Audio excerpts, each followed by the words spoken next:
Mesdames et messieurs, bonsoir. La télévision d'État en Arménie occidentale vous présente les nouvelles de jour. Voici le principal chapitre d'aujourd'hui. De nouvelles requêtes des réfugiés de Chouchi ont été prises en compte par la CODH. C'est un combat pour protéger notre honneur. Armenak Abrahamian, président de la République d'Arménie occidentale. La fermeture de la rue de Berzor a un impact négatif sur les enfants. UNICEF. Les dirigeants des partis français ont appelé le président du pays à garantir la sécurité de l'Artsakh et de la République d'Arménie. Apprenons à connaître l'Arménie occidentale. Les nouvelles tant attendues de Paris. Le peuple français exige une aide militaire à la République d'Arménie et à l'Artsakh. Un temple de la période hittite a été découvert dans la région de Yozgat en Arménie occidentale. Instrument de musique arménienne, la cornemuse. En décembre 2022, la Cour européenne des droits de l'homme a approuvé 3 nouvelles requêtes envoyées au tribunal pour protéger les droits des Arméniens d'Artsakh. À la suite de la guerre de 44 jours déclenchée par l'Azerbaïdjan le 27 septembre 2020, les familles déplacées de la ville de Chouchi ont fait appel au gouvernement d'Arménie occidentale pour défendre leurs droits devant la Cour européenne des droits de l'homme, autorisant le président de la République d'Arménie occidentale, Armenak Abrahamian, pour gérer le dossier. L'Arménie occidentale appelle tous les sympathisants, les citoyens intéressés par la sécurité et l'avenir de notre pays à se joindre à la lutte pour protéger les droits du peuple d'Artsakh qui fait partie de l'Arménie occidentale.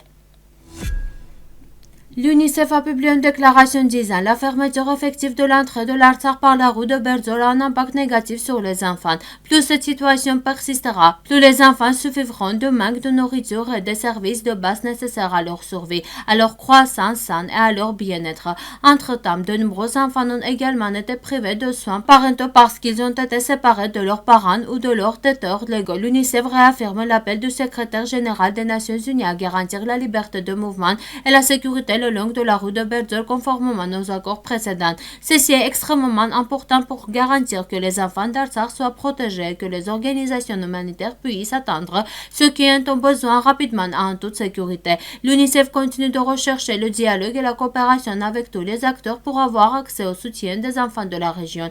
L'Arménie occidentale évalue positivement les efforts de l'UNICEF pour soutenir les Arméniens d'Artsakh, tout en rappelant que les problèmes des enfants vivant en Arménie occidentale occupée doivent également être au centre de l'attention. Les dirigeants politiques de différents partis clés en France, malgré leurs opinions politiques différentes, ont publié une lettre ouverte commune au quotidien Le Monde, qui a la plus grande audience en France, demandant l'intervention du président français pour garantir la sécurité de l'Artsakh et la République d'Arménie, à l'informer l'ambassade d'Arménie en France. L'Arménie occidentale salue cette initiative et exprime sa solidarité avec les partis qui se sont joints à cette annonce importante. Cela une fois de plus enregistré le fait que les efforts investis par le président de la République d'Arménie occidentale, M. Armenak Abrahamian, au Sénat et au Parlement français ont donné des résultats positifs. Le contenu complet de la lettre est disponible sur notre site web. La ville de Seret en Arménie occidentale n'a pas d'autre nom. Cependant, un certain nombre de variantes du même nom sont mentionnées, Seret, Siyit, etc.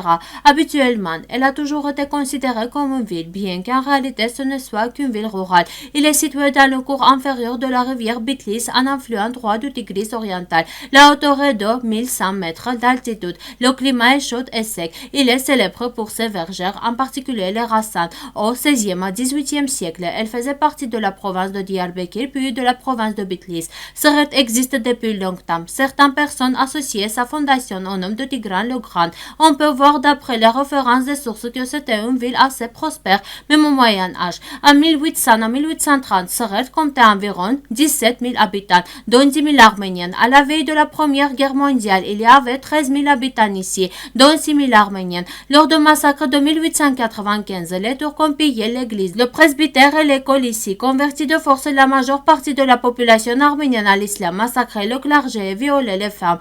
Pendant le génocide de 1915, les jeunes Turcs ont exterminé les Arméniens ici, ne sauvant que 100 artisans pour travailler pour les Turcs.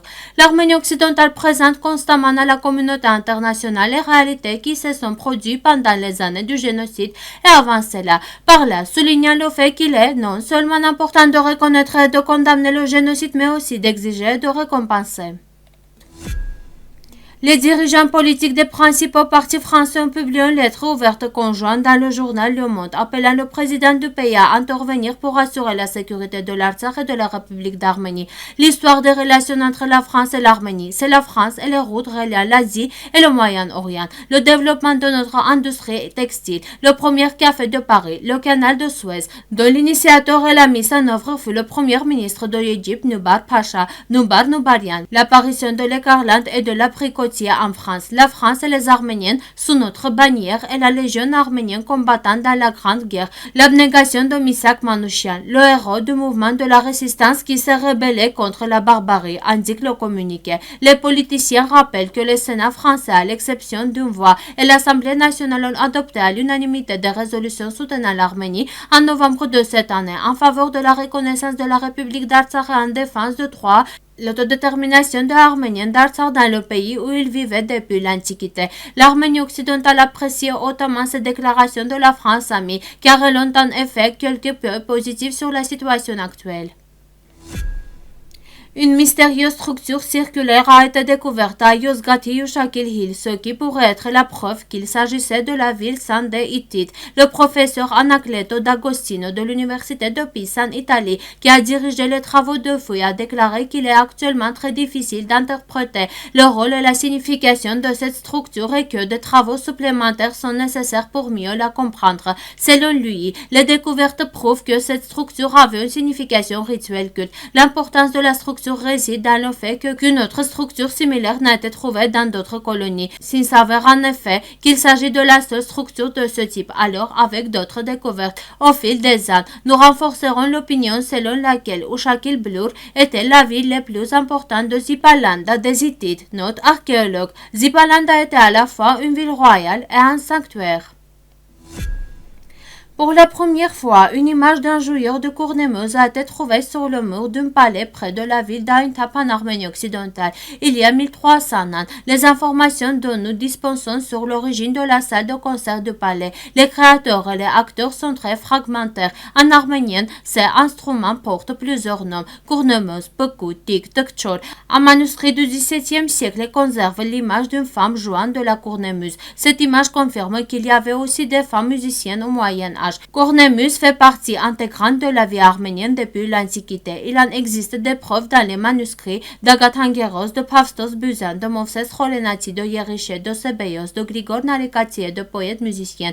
La cornemuse est le monopole des musiciens itinérants depuis le premier temps féodaux. Les joueurs de cornemuse étaient les participants attendus et souhaités des cérémonies rituelles, des mariages et de diverses célébrations folkloriques. Après le génocide et à la migration, les Arméniens orphelines ont été exilés dans d'autres pays, rependant leur culture dans les communautés arméniennes exilées ont pour la plupart conservé les importantes coutumes nationales et rituels qui sont encore transmises de génération en génération dans différents coins du monde. Merci de votre fidélité. À la fin de notre émission, vous pourrez profiter d'une performance musique folklorique des Arméniennes. Vous pouvez écouter la version complète de la musique sur notre site web.